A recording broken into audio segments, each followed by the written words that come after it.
Welcome back to Duval Adjacent, fellow Jaguars fans. This is a safe space. We are here to discuss the vintage Jaguars loss at the hands of Jake Browning and the Bengals this past Sunday. Garrett, was there a more familiar feeling than the way that game played out? As soon as I saw Joe Burrow not getting back up, the hairs on the back of my neck stood on end, man. A chill ran down my spine. I knew that could only mean one thing, and it was for Yep. our kryptonite to go throw three picks and still beat us somehow. Yeah, I saw it was like when Joe Burrow exited the game, the Jaguars were up 14-7. Jake Browning came in and threw three interceptions, and the Bengals still won.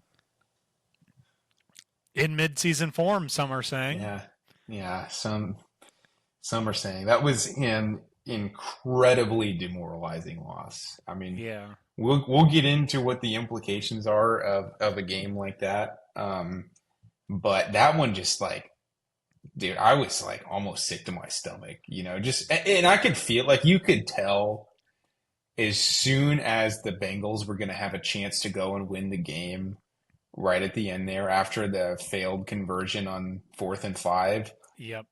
I kind of already could tell that it was going to happen. Yeah.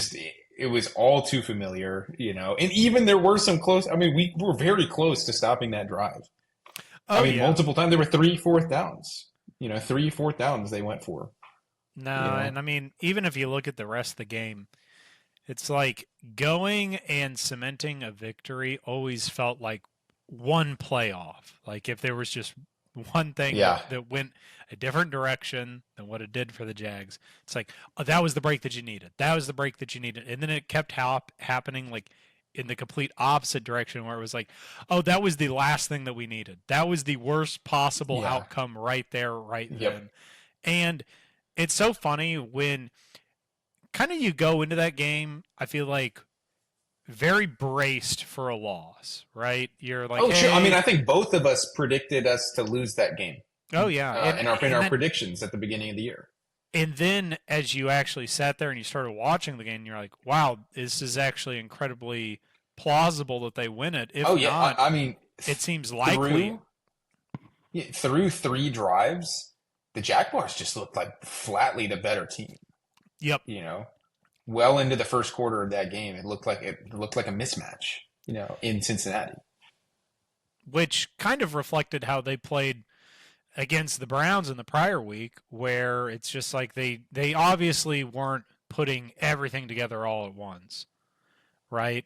Yep. And that's a lot of what you saw at the beginning of that game, where they were really not stringing together the drives that they needed, and kind of as you said, the Jags were. Now there were a couple. I think that maybe their second drive was maybe more of a three and out, but ultimately, like the Jags like gave hope at the very beginning of that game. They were Mm-hmm. absolutely 100% very poised to take it and run away with it. I mean, that was like what it felt like. It's like, hey, we may actually build a large enough of a gap that we can just kind of sustain it.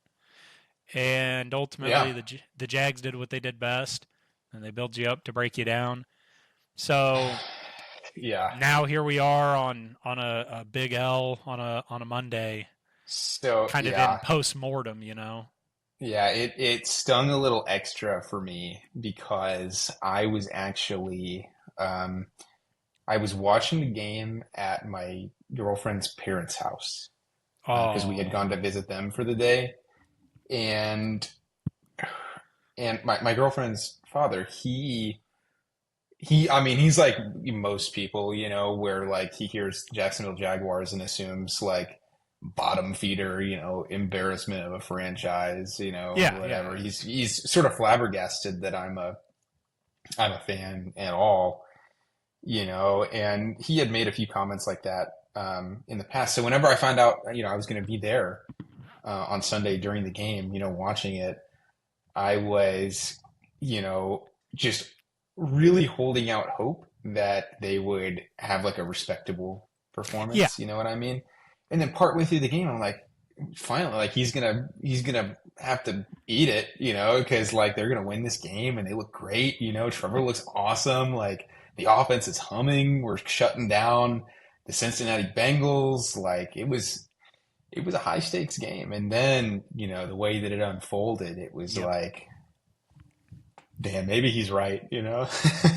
Yeah, but So, like a respectable showing was like all that you could really hope there. Again, oh going yeah. in totally like the temperament of how you felt during the game had such high highs and low lows throughout Oh that game. yeah. It was like Hmm. actually a really good snapshot of what the Jags, or maybe an omen as to what the Jags could experience in any given season of like, man, they look like they're doing really well, and then they look awful, and then Hmm. it's a bunch of flags being thrown that keep marching them backwards to where it's like Oh excellent Lord, play yeah. calling to then awful play calling.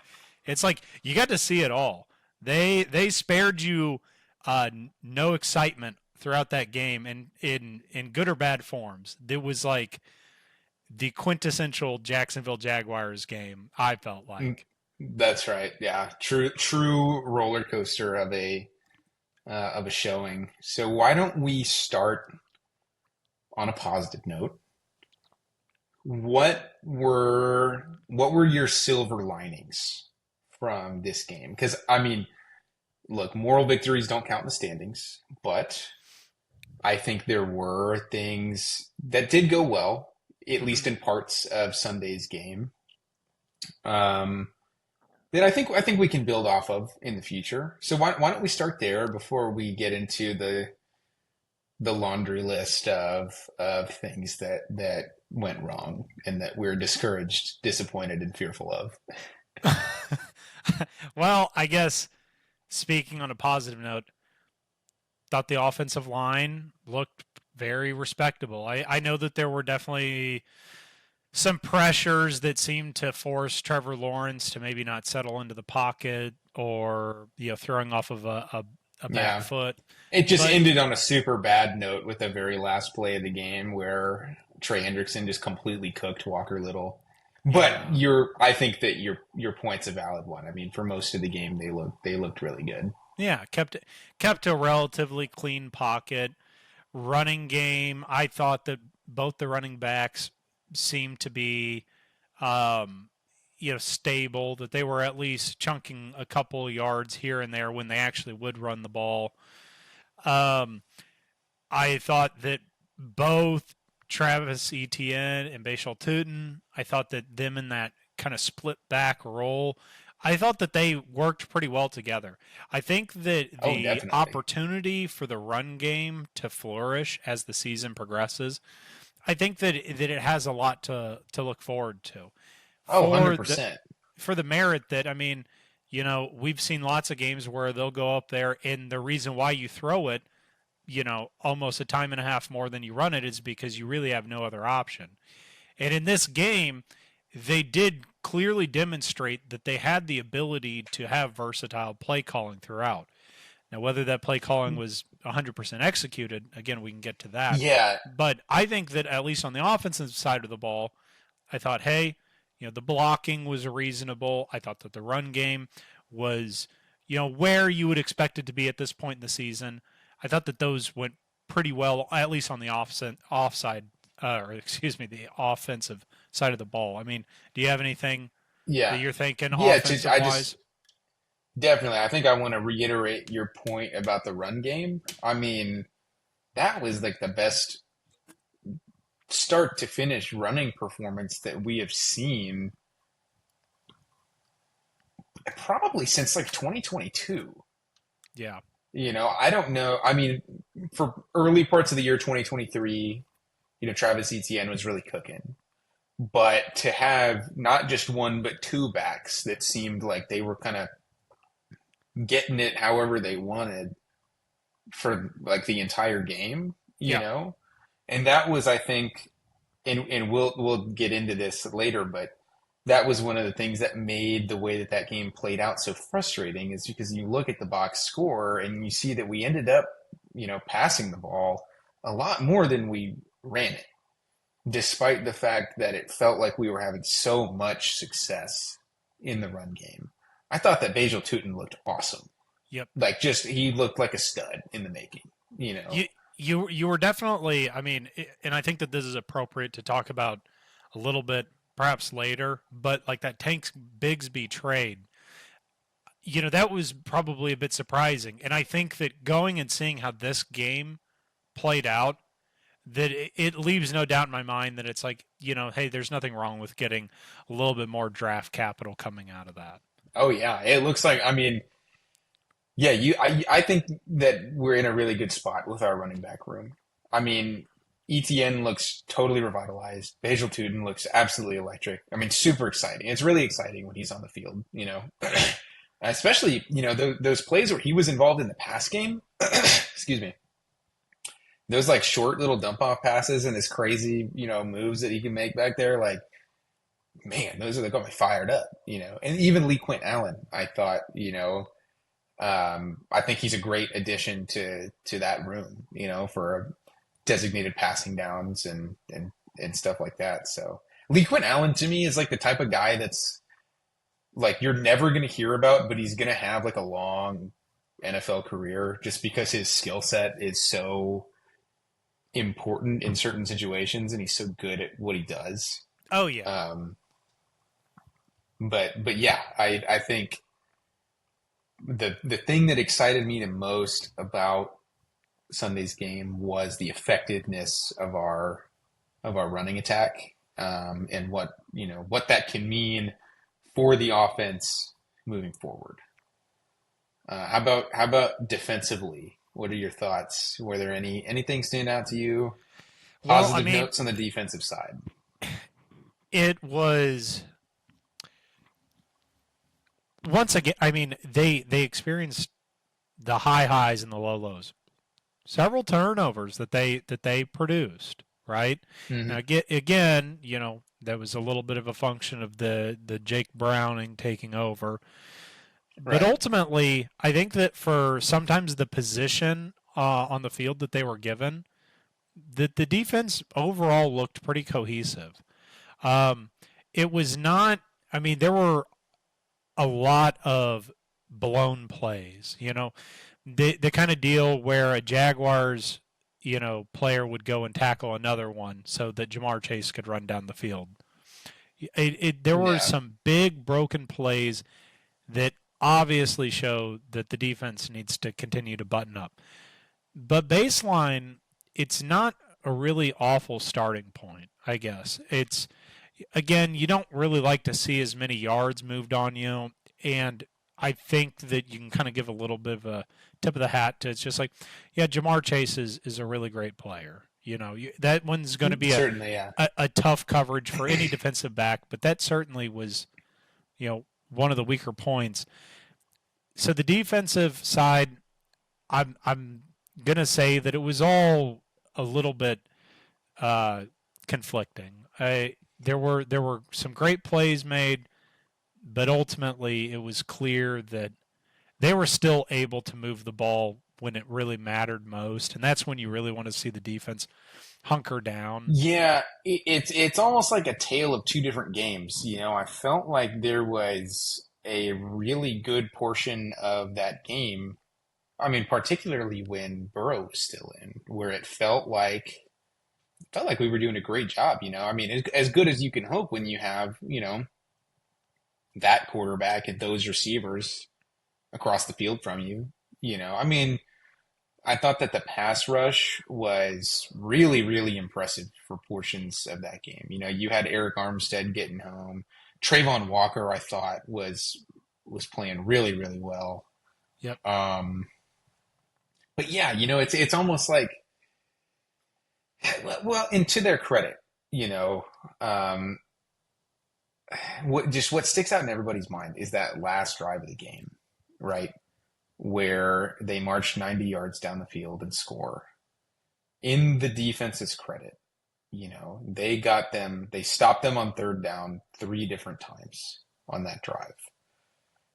Now, if that wasn't enough to close it out, and I would say, I'm not trying to lay the blame of this loss at like the foot of the refs, but even that fourth down play where there was the pass interference called on Travis Hunter, I thought that was a pretty bogus call. I thought that was like really excellent coverage, Yep. and I think that same play called 100 times is probably usually not called a DPI, Sure. especially if it's not on like a rookie, you know? Yeah. So, and that's the thing is there's that drive, and then there was that one busted T Higgins play, where he like makes a catch, and then it was like, I think it was maybe Tyson Campbell and Andrew Yeah. Wingard like almost tackled each other trying to Yep. stop him, and then he just waltzed into the end zone. So even that was either a third down or a fourth down. Yeah. That I know that was a turnover implication type play. So I felt like they were so good, and they just had these momentary lapses Yep. that cost them so much. Which is like almost the opposite. Like, again, the Jags had several of their own turnovers, which was, I felt like a lot of what would make you feel like, hey, here's a big momentum shift coming in. And then we wouldn't be able to produce something out of it. That we would show up there. I mean, I think about the Devin Lloyd interception there with like 5 minutes left in the fourth, Oh yeah, where it's like, hey, we're right there. We're like in the red zone, and then you materialize nothing out of it. absolutely nothing. And Yeah. that's where it's like the biggest breaks just like did not go the Jags' way throughout Hmm. this game. Even when there was something produced on the defensive side to put the offense in a great position to go and score, you end up coming away with little to nothing. And that's where you could chalk it up to, hey, it's the beginning of the season, they're still figuring things out. But ultimately you felt like it was just a like poorly executed uh, you know, come from ahead loss. I mean, essentially, right? Yeah, they they did. They really did lose the game from ahead. And I it would made I them would there. love to see how long that the Bengals commanded any amount of lead in that game. I would have to venture to guess that it was very small, if any, It was aside 18. from I can tell you what it was. It was 18 seconds. They were in the lead okay, for 18 seconds, and it was the last 18 seconds of the game. There was Mr. no because Clutch. they weren't. I mean, we scored first, and they never took the lead till right at the end. We had 18 seconds left on the last drive. Jake Browning just has ice in his veins. He's Mr. Yeah, Clutch, dude. so you're right. I mean, and we scored pretty quickly on that first drive. So we're probably in the lead in that game for like 55 minutes. You play 55 minutes of winning football, and for what? God, but So it didn't feel like winning football for like a good portion of it. You hit it perfectly. yeah, The tale of two yeah, games. Like there were definitely. times where they just were so ahead, and then this is what you come away with. So ultimately, I guess to kind of get back to the original point, like there were some strong showings. I thought that there were some defensive highlights. I thought that the offense looked stable enough, and I think that that's enough to kind of build off of. But there's a lot, obviously, to be desired from the outcome of that Yeah. game. So one final thought on the offense, and this is going to be kind of like a silver lining type, is that our offense throughout the first 2 games of the season has been actually really effective without our 2 best weapons being utilized. Well, not utilized, but not producing at a high level, even or remotely a high level, or remotely what they're Sure. capable of. So I think one of the reasons that you can still hold out hope is that I don't believe that offensively we have come close to reaching our ceiling yet. Now, whether or not we'll get there is, a different question entirely. But with that being said, I think this is a good time to transition into, one of those key weapons who had a really lackluster performance that is generating a lot of criticism right now. Brian Thomas Jr. Garrett, what are your thoughts here? Well, he came away from that game with, I know that it was double digit targets. It was a lot, It was right? 12 targets. Yeah. So obviously, he is a focal point, at least from the play call design. This is a guy that is being put into a position where really it's like, hey, the ball's going to get put up, and you need to like go make a play. Trevor Lawrence, that it's kind of a different matter as to how he performed, but you had to only come away with perhaps a third of those. Yeah, he And was 4 of 12 is yeah, what he ended up with. Yeah. to only come away with a third of those, that's not really what you're wanting out of a first round draft pick, right? Then you No look at doubt. it as Yeah. like this is a guy that obviously was able to produce last year at a really high level. So then it's not just, hey, this guy has the pedigree, it's also that he achieved it. And then you see this seemingly regressed form of him throughout the game where the real controversy is obviously where it was kind of an effort didn't want to go up for what could be deemed as like a hospital ball, which like Hmm. obviously that's not the type of hit that you want to take where he obviously had a good look at the ball, but he could see in some peripheral view that there were one or multiple defenders coming straight at him. And then he elects not to really put his full effort into going and catching the ball. Turns into an interception, Yeah. and then you Well, fast just forward. and tips it up too. I mean, it's not this that he misses him, but he reaches his hand out, tips the ball up, and that I think that's really what led to the pick is because Right. the ball had kind of some extra height underneath it, some extra lift. So And then to end the game, to come full circle back to a drop ball on 4th and 5 or whatever it was, yep. that really was the difference of the game. Again, you can't put that loss on a single play or another because obviously they played all those snaps to get to a loss. Hmm. But when you're so close and the ball hits you in the hands and then you don't get anything out of it, really like the big or the succinct way that I'd put it is you have to see more. You have to Yep. see more. That's not what you would expect out of production that you've been able to observe underneath a what I would say is a lesser quarterback in Mac Jones, and that ultimately he Not didn't. everybody would say that. Oh, well, okay. Well, we'll see how the 49ers game goes in 2 weeks, but essentially, and then you see this lack of effort on other plays that it makes you feel clueless. Like, is this the same guy? Is it the same guy? Yeah.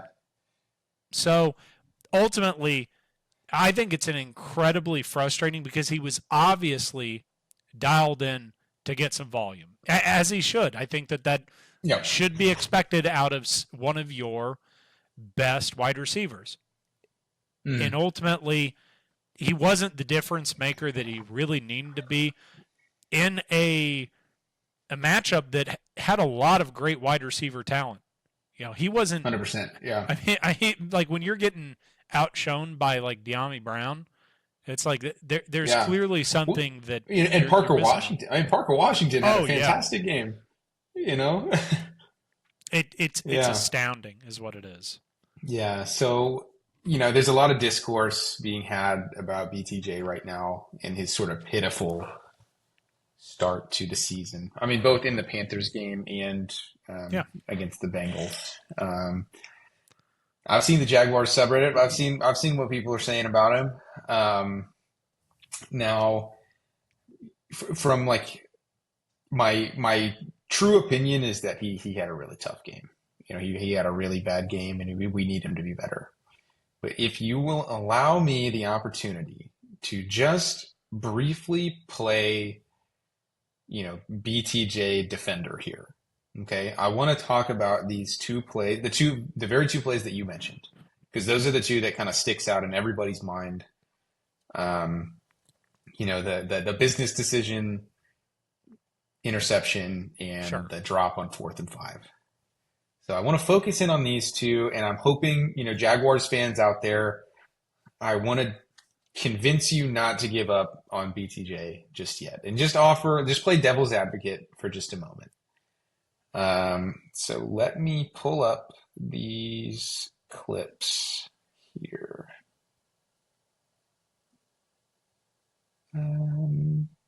There we go. Okay, so this is the play that led to the interception. Are you able to see this, by the way, Yep. Garrett? Yep. Okay, so I've got this going in 0.5 speed, but we'll just run it through one time real quick. So we see, the play develops, flag comes out for an illegal shift, and this is, right here. This is where the tip from BTJ leads into the eventual interception. So let me run this back here, slow it down just a little bit more.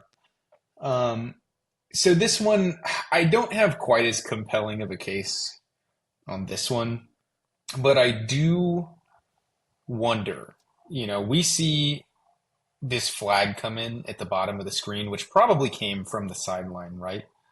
I'm wondering, and BTJ knows probably what this play call is. Does he know immediately right here as he's getting off the line of scrimmage that they just picked up an illegal shift penalty, and whatever the outcome of this play is does not matter? I mean, it's tough to tell when exactly the flag came out. We can't see who threw the flag, where they're standing, where it's coming from. But part of me wonders, like, does he already know that this is a dead play, basically? And if that's the case, and by the way, let's see here.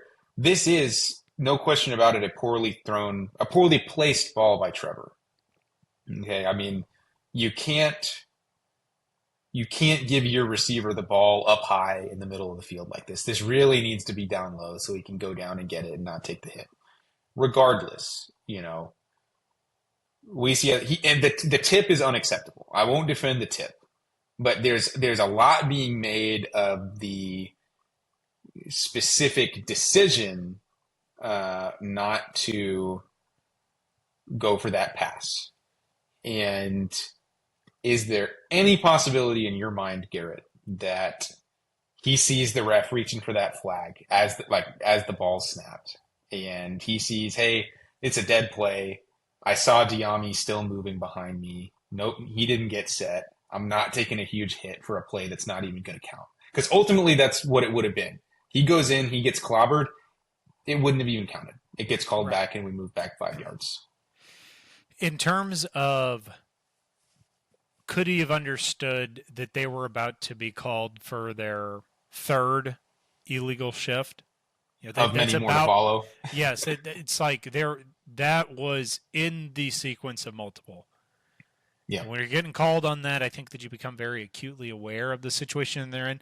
I will say, in terms of like actually seeing that flag being thrown, most of the time, like especially in a loud stadium, the receivers are watching for the ball to be snapped because you can't necessarily hear the play certainly. calling. But he snaps his head forward. Like as soon as the ball snapped, snaps his head forward, and that's when the flag would be thrown anyway. Is when the ball snaps, right? Sure. So I'm not going to say that he like absolutely could not have seen it, but I'm going to say that I do think that the range of vision goes from staring away from where the flag was being thrown, watching for the ball to get snapped, and then immediately going to the play route. Now, I think that you hit on it. Could he have been very aware that like there is no way by the time this ball got snapped that He does see De'Ami Brown Diami got motioning over as yes, like before the ball snapped. So he might know that it's coming even if he doesn't see the flag. right. So especially if that's something that they have been calling this game, right? Mm-hmm. Yep. And the ball was not thrown well. I mean, again, there's like I think a lot of almost unfair blame to be put on to BTJ in the situation. That the ball, there's no reason that Trevor, like if you pull that back up, I think that Walker Little maybe gets blown by on the left side. Yeah, here I And can pull it back up. Let's see. yeah, and that obviously creates pressure for Trevor to get the ball out, right? But he's got two drops back, feet set, stepping forward. He still had, even if Yeah, he I isn't would say, exactly aware of where the defender is, it's yeah, like he still has another half second to a second. If he really needed to get set a little bit more to right. actually Yeah, just drill that in, right? So, I, again, do I think that there was an effort issue there from BTJ? Yeah, I mean you can't be assuming that plays will or will not be called. Perhaps that flag could have been for an encroachment, right? He's looking at sure. the line, but he doesn't necessarily know why any given play is being called, right? Right. So Yeah. I do think that there is a like an intensity issue that maybe you could have gripes with, but I think he was put in a pretty unfair situation. For sure. Yeah. So it sounds to me like what you're saying is, regardless of what he thinks the play may or may not develop as, he still needs to be giving it 100% effort, which I agree with. I just think, it changes the calculus a little bit about whether or not you're willing to, go up and catch the ball with two hands, full extension, and take a massive hit if you think the play's not going to count anyway. Yeah, Which might have, we don't really know. I mean, maybe it's unlikely, but I'm just pointing it out that, it could you be. know, yeah, I'm just pointing, and I'm also, trying to point out in an alternate universe, he goes and takes a massive hit, breaks something, all for a play that didn't count anyway. Sure. I mean, it was going to be a really hard hit. I mean, there's no doubt about that. But anyway, there's not, regardless, you cannot, tip the ball like that. Like that's like the worst thing you can do in that situation. Yep. Is just to tip it, slow it down, give it a little more lift. It's just, yeah, couldn't have been much worse there. But what I really wanted to talk about was the 4th and 5 drop. I think that one is a little bit more compelling. So let's see, I've got this clip pulled up here. Okay. So here we can see plays getting started, right? Trevor's in his drop back. I'll just run it through once from the start. This is going in quarter speed. So here we can see Trevor, good amount of time to throw, ends up kind of hitting the BTJ underneath. BTJ, you can see, I'll go full screen for this one so we can just see it just a little better. But I mean, this one hits him squarely in the chest, gets him in the hands. He just kind of turns his body and tries to get upfield a little bit too early before he secured the ball. Yep. It slips out. The rest is history. So that is without a doubt an unacceptable drop. I mean, you can't. I mean, the ball placement couldn't have been much better there. But what I want to focus on is actually Trevor on this play. So I want to start the play here, and then let's pause right here. Okay. Well, here we'll play just a little bit further. Here, if we look, where is Trevor? Where's the offense? Where's BTJ? He is wide ass open in stride right now. And it's, one, two, three, stop before Trevor even gets the ball out. He stops right here. And then he delivers him a good ball. But my point that I'd like to make is I think that we don't know what the play design was here, but it seems to me like it took a really long time for Trevor to identify BTJ as open, right? I mean, he's wide ass open right now.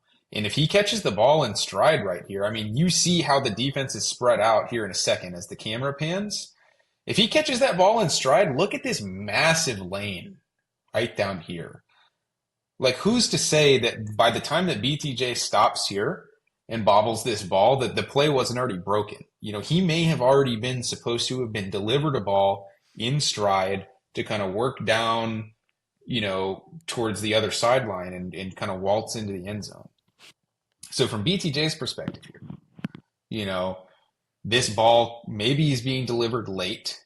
He knows that he's not exactly close to the first down line. I mean, he's a solid 2 yards away when this ball gets to him. And he knows that he's been stopped there for a second, and there are probably defenders closing in. So in his mind, he's probably thinking, okay, I'm not going to be open forever. I need to get this ball and make a quick move upfield to get the first down.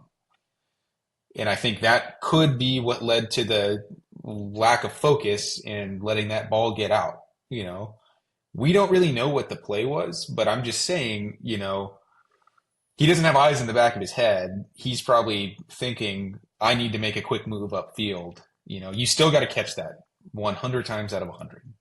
Okay. But, even if he catches this ball, if he gets hit right away, it doesn't make a move upfield, he probably gets tackled a little short. I don't know that he gets all the way there if they really are right on him, So that's kind of my whole take on this play is that I don't know what the play design was and what the order of the reads were, Well, but I really would have liked to have seen Trevor get the ball out like right now, like right here. well, here's a good way to tell. So if you just take it back a little bit and then put it on the lower speed. So there you go. And so play this out. So watch Brian Thomas so he's like kind of in full stride there. And then Yeah, at this point, he's like not coming to any sort of like sharp stop, right? Like he's kind of just letting his body momentum drop to a little bit more of like of a sit and a curl, back in to be able to catch the ball. And so I think that you see where he puts his full leg out to kind of like stop it. It's almost sure. like a little bit of an adjustment because perhaps if the play call was to get it out early, he's already past where Trevor was like supposed to be delivering Supposed to the get it to ball, him. Yeah, right? So I also think that maybe there's kind of a little bit of a weird congestion where I don't know exactly where he was supposed to be in relation to Brenton Strange, but you would think that you'd want to send Brenton Strange a little bit further downfield, keep pulling the defenders back, and then leave Brian Thomas to be open on the under so that then he's yeah, cleared the box out fully and then has that room to maneuver past the first down marker. So sure. I think that that's a pretty valid thing to say, hey,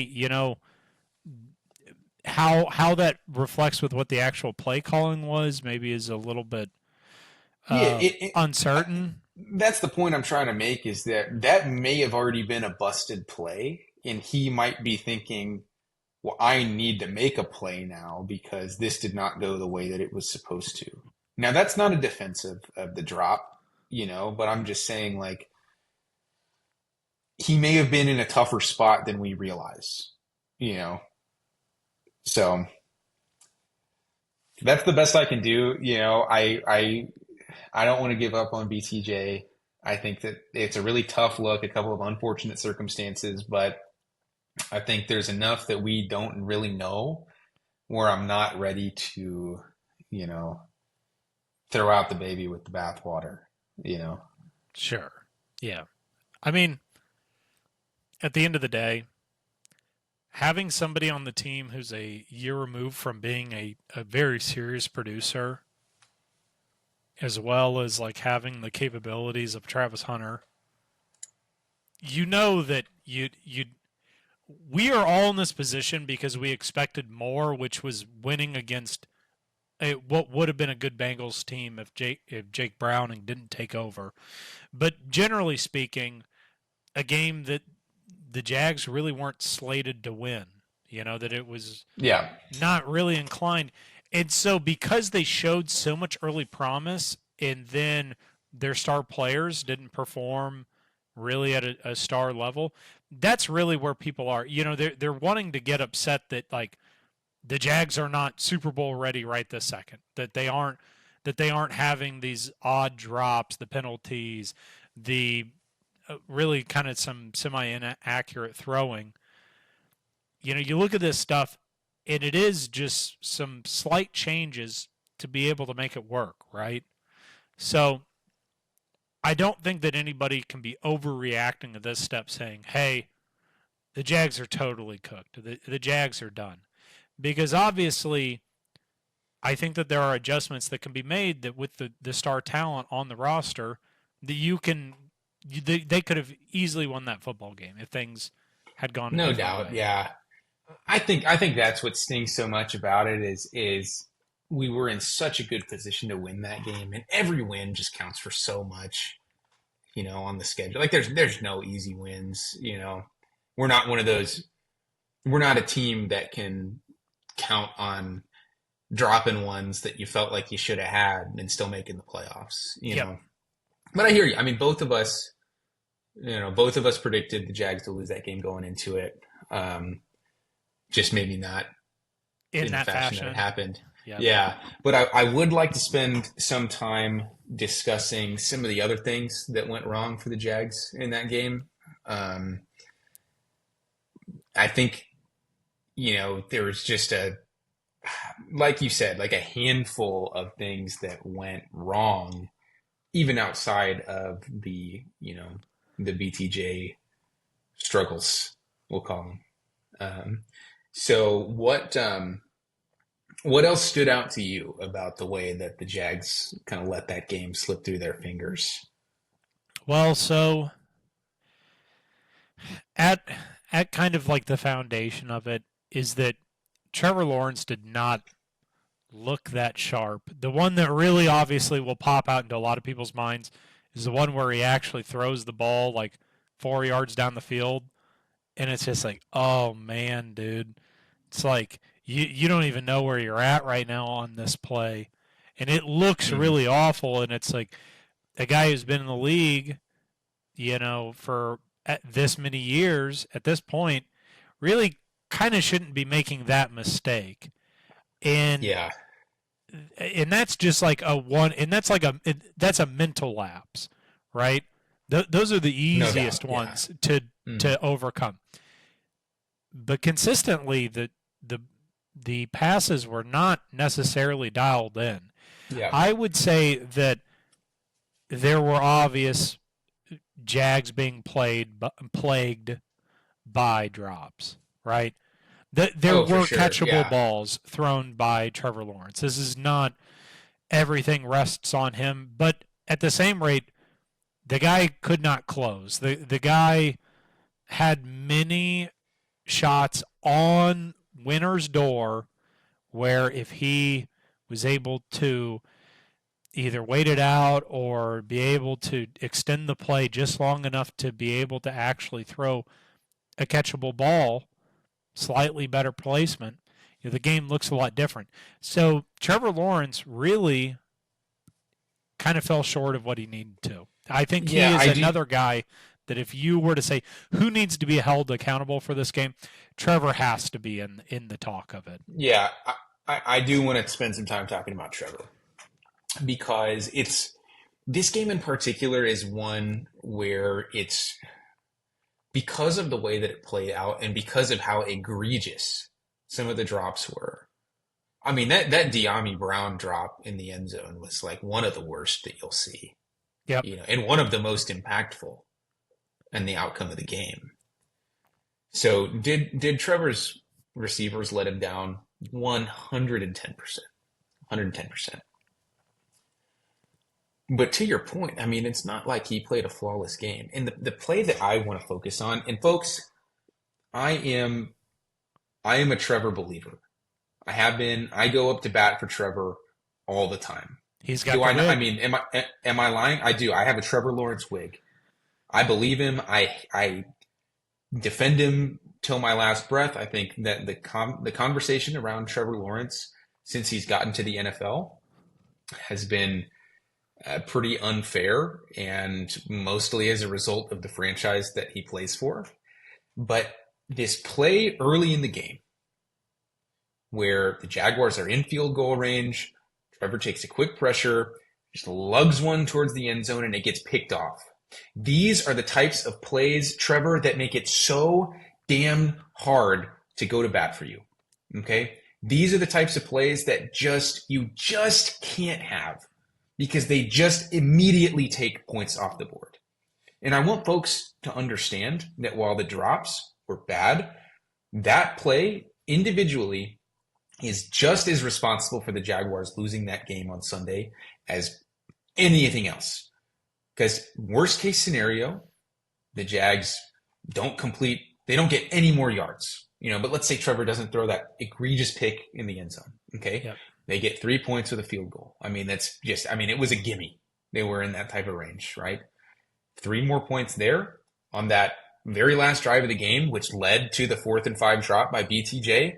They just kick a field goal there, and suddenly they're up 9. And it doesn't matter if they're going to go down and score a touchdown or not. You're up by more than one score. It literally doesn't matter, and the game's over right there.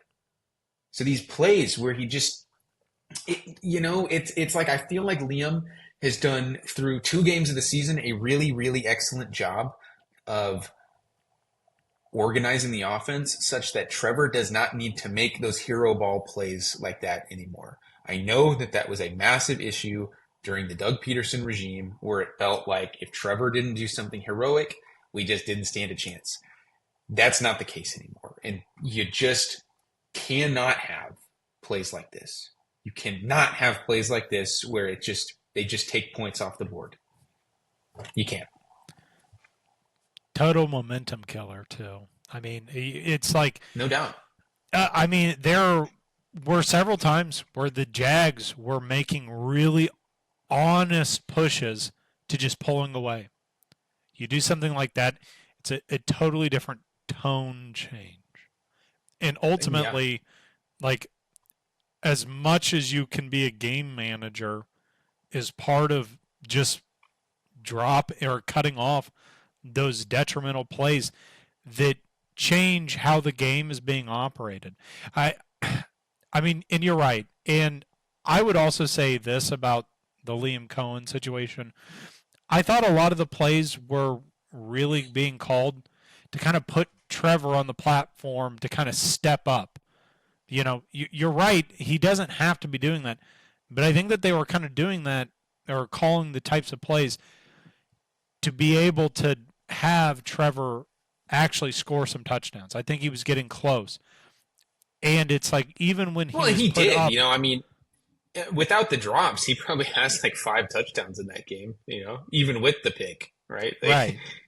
So, I mean, to be that close in that position, you kind of see it a little bit through the coaching staff's perspective. It's like we keep getting there. And then just like something awful goes wrong. Mm-hmm. And then we're back to kind of square one. That's a fantastic point because it has been so easy to move up and down the field in these first 2 games. The offense, I mean, they've got no trouble getting between the 20s, But it's that it feels like the red zone issues might still just, might still be lingering a little bit. But Trevor, if you're listening, I'm sorry. I'll never say another mean thing about you. I love you. You're so handsome.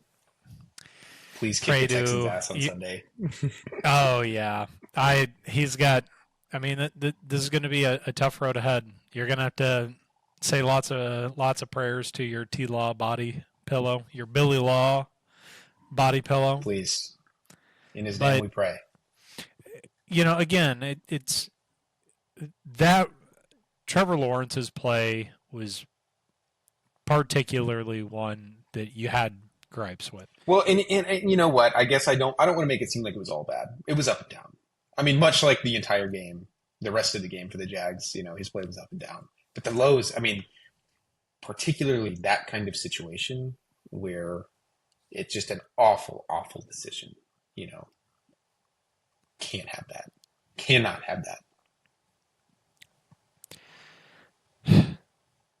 Well, unfortunately, he also wasn't the only person that was doing really poorly. How did you think that the coaching staff responded to this adversity where you're looking productive? Like, hey, the defense is creating stops, the offense is moving the ball, but then again, something just catastrophic takes your legs out from underneath you, and I felt like what they did it's like they felt this modern problems require modern solutions kind of deal, where it's like, well, then if they keep having these anomaly plays, we just need to cook up the craziest pass throw that we've ever seen.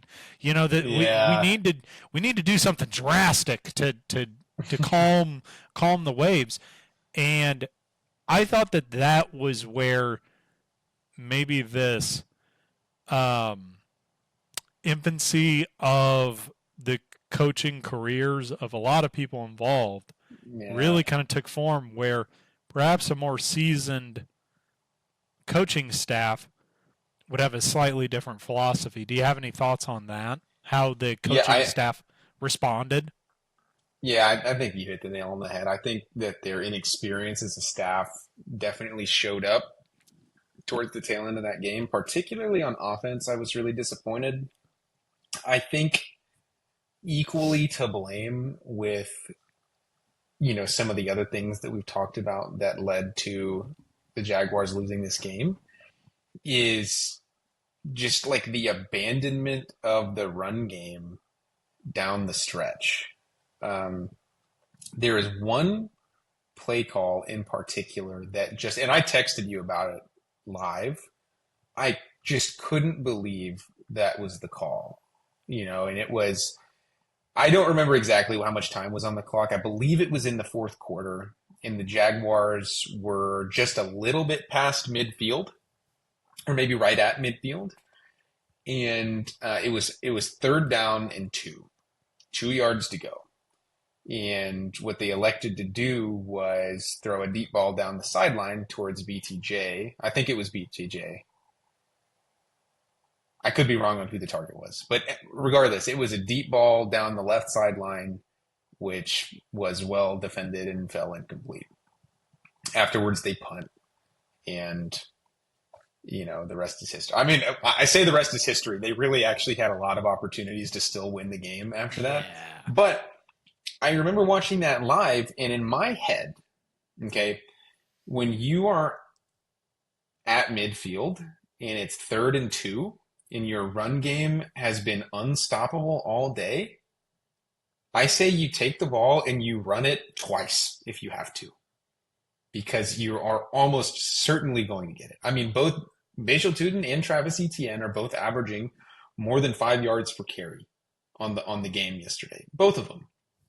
And so in my head, I'm like, that just like, and we were ahead. We had clock to burn. It's like the last thing that you want to do in that situation is give the ball to the Bengals. And you elect to throw a deep ball there. I couldn't believe the decision making.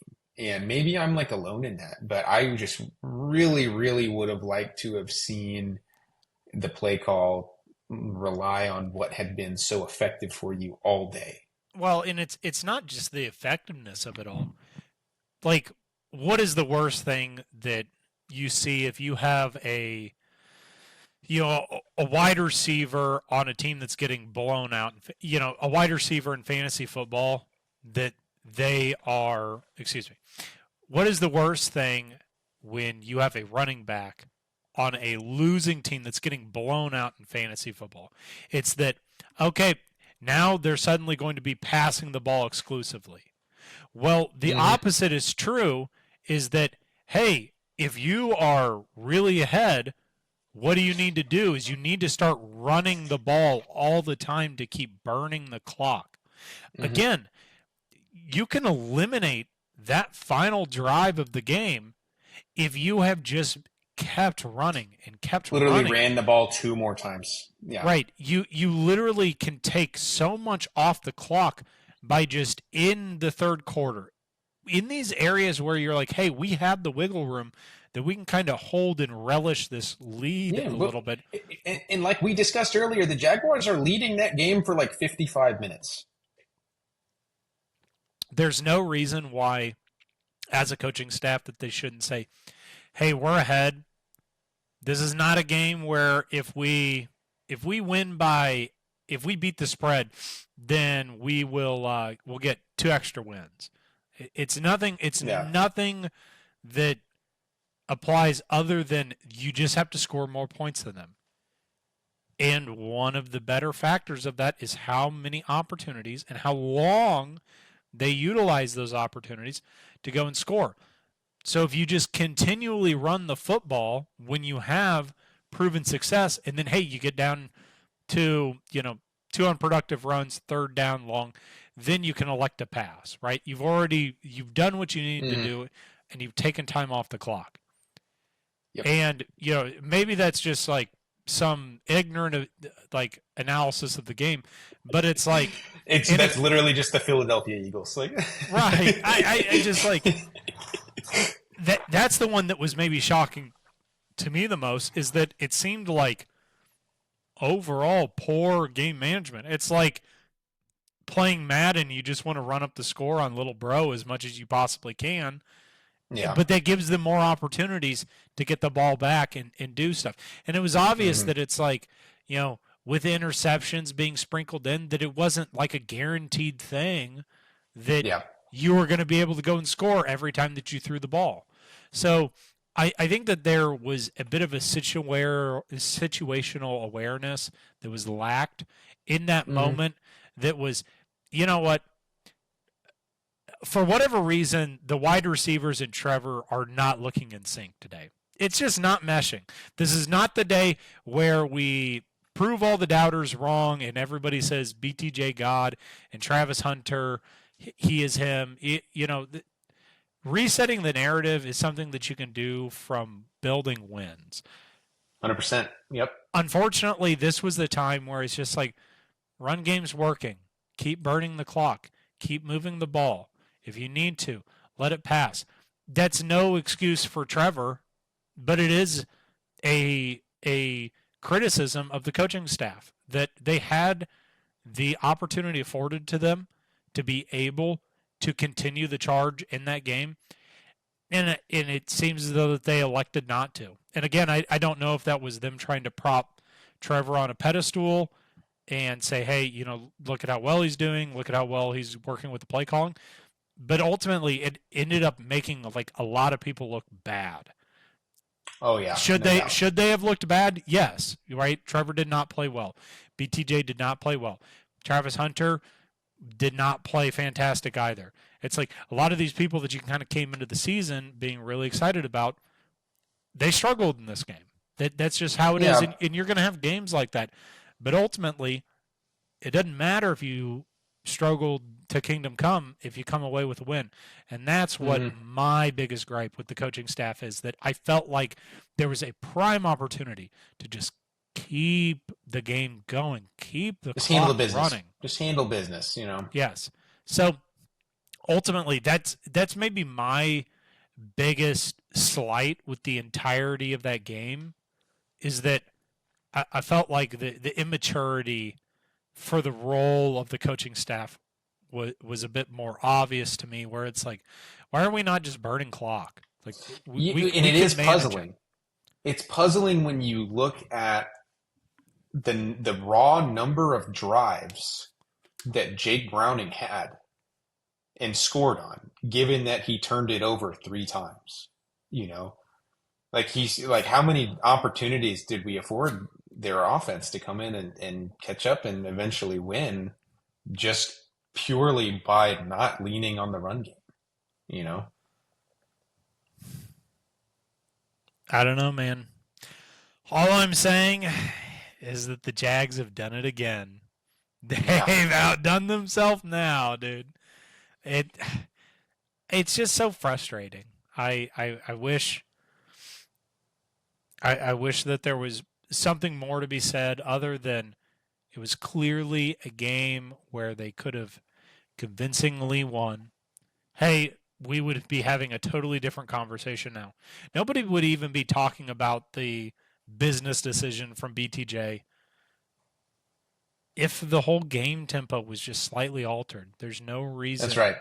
Well, and that goes back to what you said. I mean, there were so many things, just like a symphony of errors that took place for that loss to happen, you know? And look, I said it before, I'll say it again. Moral victories don't count in standings, but in a way there is sort of a positive angle to that, which is like, damn, if we singe our eyebrows off and piss down our legs and trip over our own feet, that's what it takes for us to lose, you know? You know what I mean?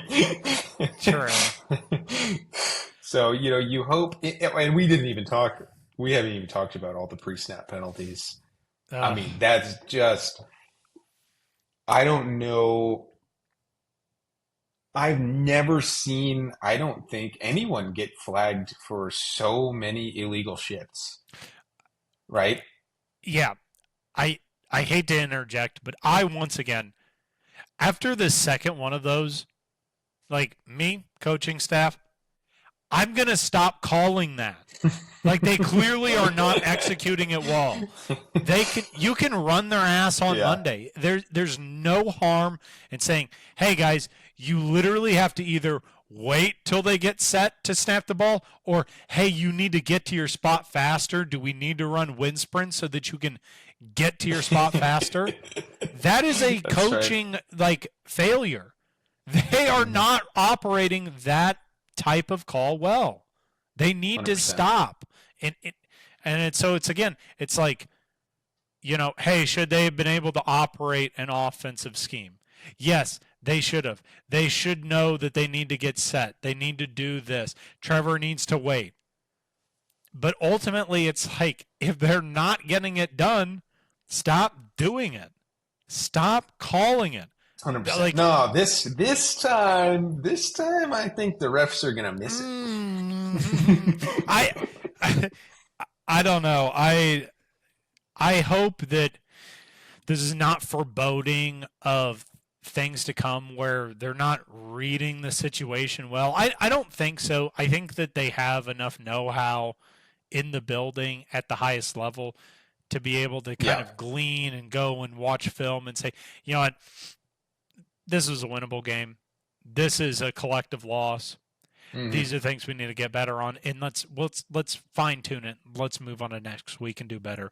But if they don't, well, then they're going to be the same exact demise that a lot of the Jags have in the 3-year cycle of next coaching staff out, next coaching staff in. You know what I mean? Yeah. It's way too like early to overreact to something like this, but 100%. it's it does really hurt that I felt like the coaches could have maybe outmanaged to overcome the individual lack of performances. It was certainly a big learning experience for everyone involved, we hope. Yep. Now, I think it's going to be important for the Jags to clean up some of these unforced errors as we look ahead to next week's game against Satan himself. But, I think it is. You wonder what this team can look like if they clean up the unforced errors, pre-snap penalties, the drops, But yeah, so we got Texans coming up on Sunday, and let me check here. I was trying to keep my eye on the score How are they because doing it's in going this on right game now today? as we were recording this. They are currently down 14-10. Believe it is in the fourth quarter. I was seeing that it was delayed, but maybe it's back on. Yeah, Regardless, it's what you were saying? it is on.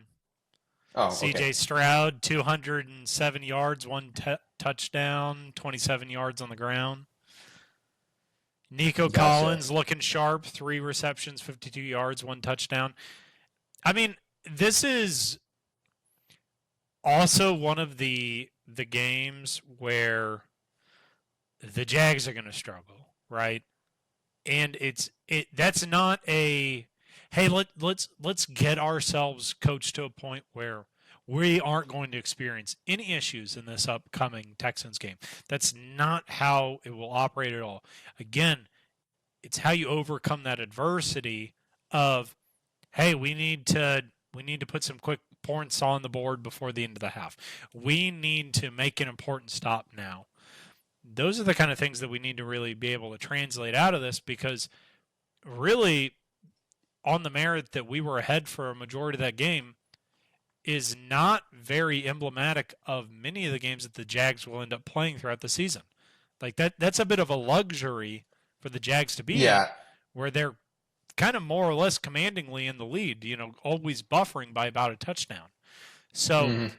I think that the Texans are going to really stress that situation that obviously is going to come back to a much better defensive presence in the passing game.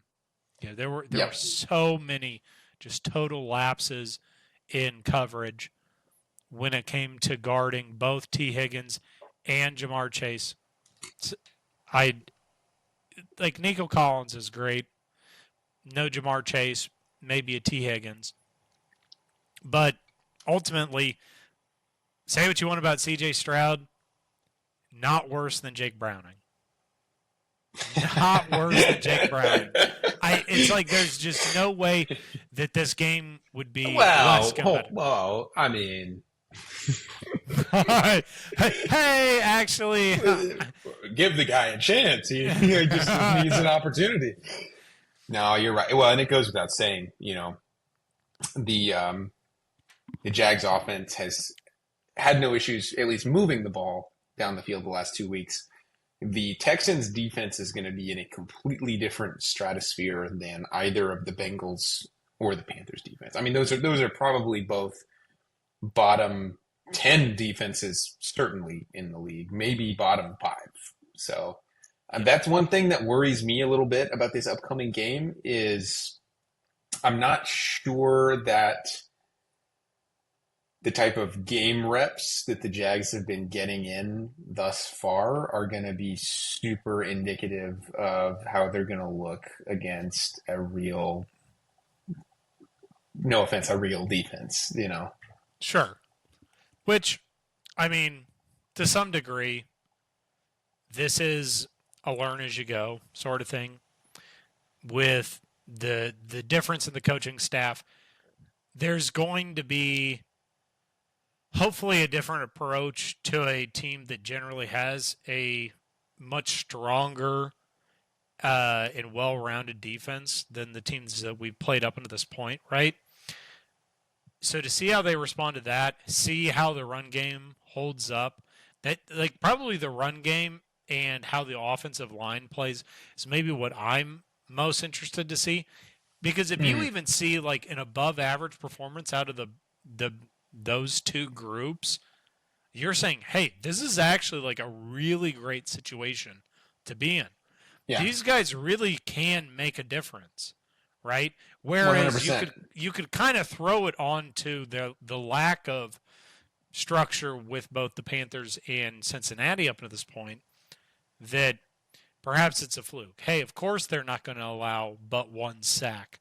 They're playing against these teams. Right, yeah. It'll They're, be a they're different beast against the yeah, Texans. a little bit of Now, I do think, baptism. God.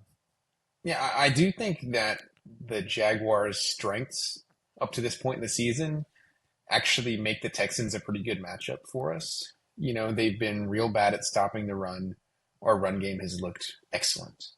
Their offensive line has looked absolutely abysmal at protecting CJ Stroud. And I think our pass rush has been one of the brightest points of the team so far this year. I think those two factors in combination, you know, are going to be the real strengths that the Jaguars need to lean on in this game. And I think that if they can do that to the way that they have shown that they've been able to thus far, I think they stand a really good chance against this Texans team. And that would, I mean, it can't be understated how huge it would be to get a win over the Texans in week 3. In terms of divisional standings, who knows how long the Colts are going to be the number 1 seed in the AFC. This might be the Daniel Jones reign of terror that we all wished we never would have counted him out for. I'm personally am not going to hold my breath still. Right. I hope I don't regret talking so much shit about the Colts and Daniel Jones. but still, I mean, nonetheless, I mean, we'll see how this this game against Tampa shapes out for the Texans. But I mean, there's a very real possibility that by the end of the Texans game, we could have a 2-game lead on the Texans in the division, and that's not nothing. You know, it's early. It's nothing to, you know, hang a banner for. But I mean, it would be a substantial lead. Yep. The games against the teams that you regularly see compete for a playoff position, getting head-to-head wins early is absolutely imperative to getting some longer-term success going throughout the continuation of the season. So, No doubt. I'm excited. Said that before the Bengals game, but there was good reason to be excited. In all things considered, 100%. again, I feel like you got to take all the gripes with a little bit of a grain of salt in terms of we are so upset because they had that game. It was in the palm of their freaking hands, you know. And then they let it slip away. But they competed with a team that, if Joe Burrow stayed healthy, this was going to be a really competitive team, right? Yep. Yeah, no doubt. So, all right. Well, anything else you'd like to capture, you know, looking ahead to the Texans game or reflecting on last week's game of the Bengals? no.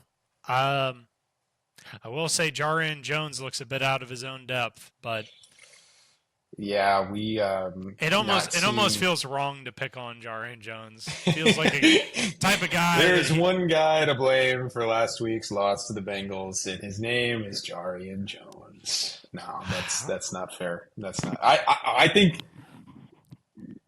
going back to talking about last week, I think that it was a poor plan to have him utilized the way that he was and hope for anything other than the type of game that Jamar Chase had.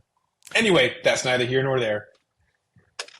But I will say, overall, looking forward to next game, I think that there's a lot to be optimistic about. There are certainly things that need to be buttoned up by this time next week, but we will be back at it then. We certainly will be. Well, until next time, thank you everybody for tuning in to another episode of Duval Adjacent. We will catch y'all next time.